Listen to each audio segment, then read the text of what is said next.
Darrell Fung here, self-identifying analytical psychologist from the University of the Internet. And today I'm here to answer one of the questions I got from one of my patients about where do dreams come from and what are their purposes. And how do you feel about that? You know, Doc, I've been having dreams. Lots of dreams about playing sports, playing games, playing with balls, and I just want to know, what is it all about? Why do I have these? What is the purpose? You know, that is a great question. Where do dreams come from? And what is their purpose?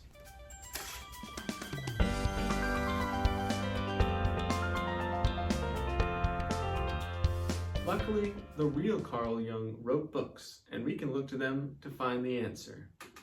In his book, The Integration of Personality, Jung condenses some 400 dreams of one of his patients into a 50-dream series. Jung comments on the central theme and the narrative evolution of the main dream symbol he calls the self, or mandala.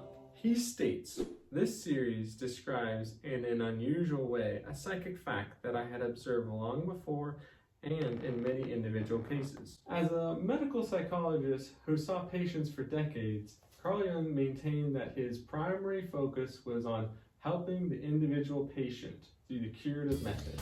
Good to know. Thanks for sharing. Jung repeatedly maintained that he didn't know where they come from, but he would observe a nuclear process going on in the deeper psyche. This nuclear process was something of a evolutionary pre-programming. This pre-programming would set for itself the goal of achieving purposefulness. Quoting, "The central point unknown in itself acts like a magnet."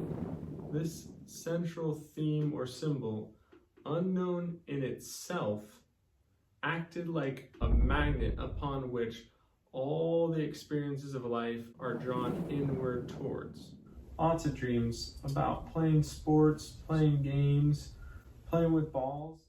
At this point you may be wondering, why would this central symbol be drawing things inwards towards itself? Why is this constantly happening? He observed that this magnetic process is something of a biological drive, like hunger.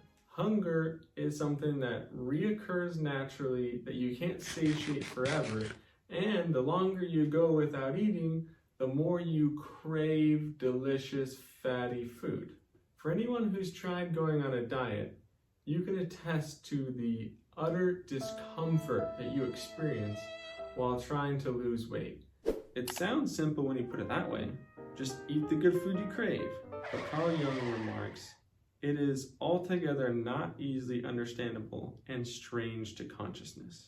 This self-renewing goal is largely to blame for why we suffer from a sense of meaninglessness in our daily lives. This feeling is like the discomfort the dieter feels not being able to eat the delicious food that they crave. At this point, it seems appropriate to redefine this nuclear process in less abstract terms. The process of a self-setting desirable goal that is altogether unknown in itself but felt like hunger could be defined as the biological process of maturation. From my own experience, I can tell you that the desirable goal for me has been something of trying to be a proficient YouTuber. And if you've followed me for the last year, you can tell that I had little understanding of what that actually looked like. From my cinematography to my editing to scripting, I suffered from many immaturities. But the craving, the hunger, has always been there. I always wanted to become proficient. I just didn't know how to. So to answer the original question, where do dreams come from and where their purpose? Carl Jung answers with a quote etched in the tombstone of the mathematician Jacob Bernoulli. "Although changed, I arise the same." Dreams arise from a biological craving for purposefulness and act upon all facets of life, drawing towards itself the evolutionary goal of maturation.